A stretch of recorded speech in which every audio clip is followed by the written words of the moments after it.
এবং কারা করেছে পুরো বিষয়টি তারা তদন্ত করবেন। 1 মাস পর তদন্তের বিষয়টি জানতে চেয়ে আমরা আবারও ইমেইল পাঠাই,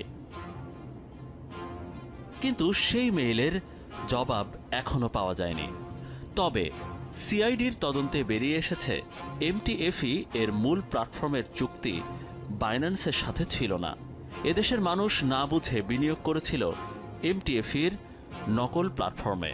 এমটিভি যে কাজটা করেছিল, ওরা নিজেদের মতো করে একটা নেটওয়ার্ক তৈরি করে সেখানে আপনাকে ক্রিপ্টোকারেন্সির মাধ্যমে বিনিয়োগের কথা বলেছে, বাট ওটা কিন্তু ক্রিপ্টোকারেন্সির রিয়েল বিনিয়োগ না। OKX প্ল্যাটফর্মে ছিল কিন্তু ওদের মূল প্রোফাইলটা, যেটা এমটিএফের মূল।